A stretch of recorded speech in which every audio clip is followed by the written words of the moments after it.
Hello दोस्तों, नमस्कार। मैं अभिषेक कसाना आपके अपने ही टीच विद अभिषेक चैनल में स्वागत करता हूँ। टीच विद अभिषेक चैनल में स्वागत करता हूँ। आज की वीडियो में हमने 5 क्वेश्चन लिए हैं और 5 क्वेश्चन में से आपको ये बताना है कि आपने कितना स्कोर करा है। आप जितना अच्छा स्कोर करेंगे दोस्तों, हमारे इस मॉक टेस्ट इसको बोले या सेक्शन वाइज टेस्ट इसको मैं बोल सकता हूँ, एक मिनी टेस्ट बोल सकता हूँ, जो भी आप कहो इस टेस्ट को, एक 5 क्वेश्चनों का सेट होता है मेरे चैनल पर जो चल रहा है फिलहाल। उसमें आप कितना स्कोर कर सकते हो। तो सबसे पहले फर्स्ट क्वेश्चन है, विकास की उस अवधि को क्या कहते हैं जब आत्मसात मानकों पर प्रश्न उठाया जाता है। अक्सर परिवार की तुलना में साथियों की राय बहुत महत्वपूर्ण हो जाती है। शेष अवस्था, इन्फेंसी, शेष अवस्था में साथियों की राय महत्वपूर्ण नहीं होती क्योंकि बच्चा होता है। आरंभिक बाल्यावस्था, आरंभिक बाल्यावस्था भी क्या है दोस्तों, ये भी एक अर्ली चाइल्डहुड बच्चेपन का रूप है। अगर मैं बात करूँ मध्य बाल्यावस्था और किशोर अवस्था, क्योंकि किशोर अवस्था क्या है दोस्तों, अपने दोस्त साथियों की राय बहुत महत्वपूर्ण हो जाती है इस वाले एज में। एक परिवार की तुलना में इस वाली स्टेज में क्या है कि बच्चा परिवार को कम महत्व देता है। किशोर अवस्था में एक गैंग एज इसको हम बोल सकते हैं। एक बच्चा समूह में रहना शुरू कर देता है, गैंग बनाना शुरू कर देता है। एक अपोजिट लिंग अट्रैक्शन इसमें होता है। तो इस कारण से हम इसको बोल सकते हैं कि डी ऑप्शन बिल्कुल करेक्ट है आपका। चलते हैं नेक्स्ट पर्सन पर। नेक्स्ट पर्सन क्या कहता है हमारा,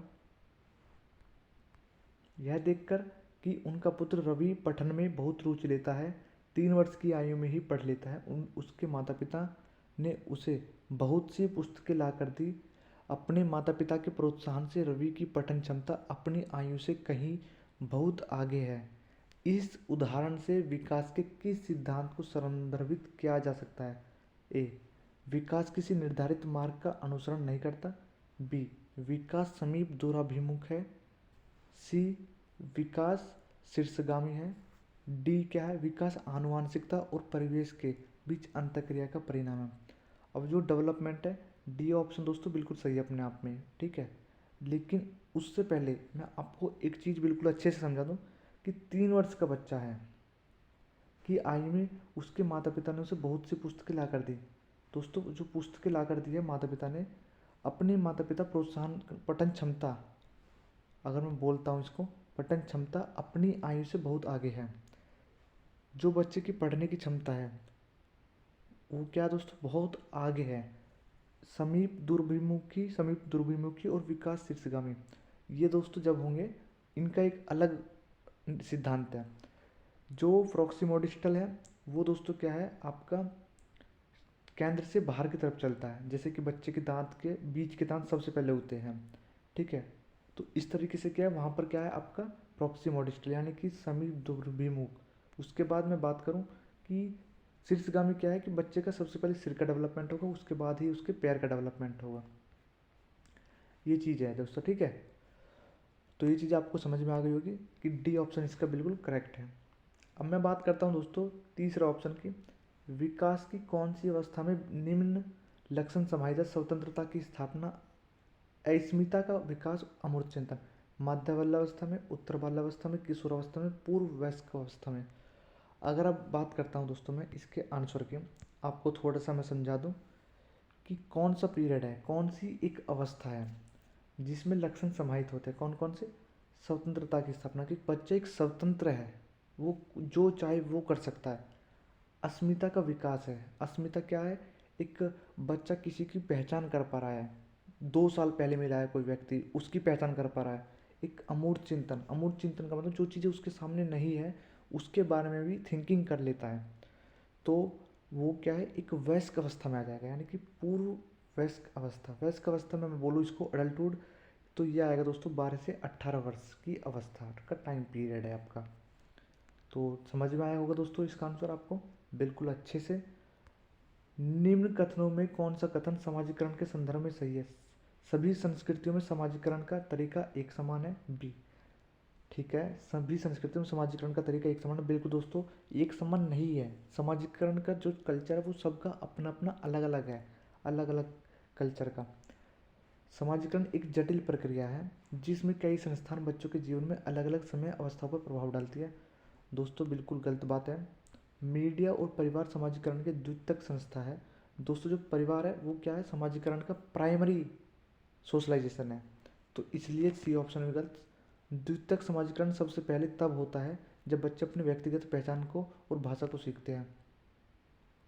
तो डी ऑप्शन क्या दोस्तों इसका बिल्कुल करेक्ट है कि जो द्वितीयक समाजीकरण सबसे पहले तब होता है कि जब सबसे पहले बच्चा अपनी पहचान कर लेगा, सबसे पहले अपने परिवार के बारे में पहचान कर लेगा कि जो उसका परिवार है उसकी पहचान कर लेगा, क्योंकि परिवार ही प्राइमरी होता है, परिवार ही प्राइमरी सोशलाइजेशन होता है।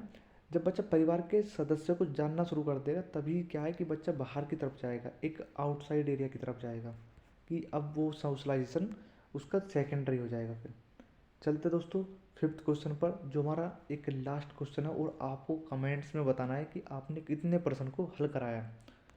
तो मैं इसका पढ़ता हूँ क्वेश्चन को। निम्नलिखित में से किस सिद्धांतकारी ने नैतिक तर्कता के अध्ययन के लिए संज्ञानात्मक विकासात्मक दृष्टिकोण का उपयोग किया है? हार्वर्ड गार्डनर ने, जीन पियाजे ने, जॉन तुरिल, माइकल ओसेरो। अब जो संज्ञानात्मक विकास का दोस्तों जो सिद्धांत का प्रयोग करा है वो करा है आपके जीन पियाजे ने। अब मैं थोड़ा सा इस क्वेश्चन को आपको समझा देता हूँ। जीन पियाजे ने संज्ञानात्मक विकास का सिद्धांत का प्रयोग करा है। जीन पियाजे के बारे में क्वेश्चन पूछता है। वाइगोत्स्की ने जो करा है प्रयोग उस, ये दोस्तों 3-4 मनोवैज्ञानिक एक ऐसे सिद्धांतकारी ऐसे हैं जिनसे क्वेश्चन हमेशा लगता है। एक वाइगोत्स्की हो गया, एक नोम चॉम्स्की हो गया, ठीक है, और एक आपका हार्वर्ड गार्डनर हो गया।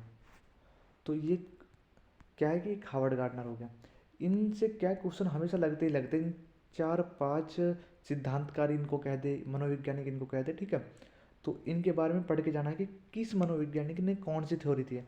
अब यहाँ पर संज्ञानात्मक विकास का नाम आ गया तो मेरे डायरेक्ट क्या है कि मुझे डायरेक्ट ऑप्शन मिला दोस्तों जीन पियाजे, जो आपका जीन पियाजे ने थ्योरी दी है। तो कोशिश करूँगा दोस्तों वीडियो बहुत अच्छी लगी होगी आपको। अगर वीडियो अच्छी लगी चैनल को सब्सक्राइब कर लेना, और नेक्स्ट वीडियो आएगी दोस्तों, फिर आपसे 5 क्वेश्चन का हम पूछेंगे। आपको 5 क्वेश्चन का आंसर देना है कि आपने कितने क्वेश्चन को सॉल्व करा है। इससे क्या है कि मुझे पता चल जाएगा कि मेरे बच्चों की तैयारी कितनी चल रही है, कितनी कराने की भी ज़रूरत है कैसे क्वेश्चन की। ठीक है, धन्यवाद, मिलते हैं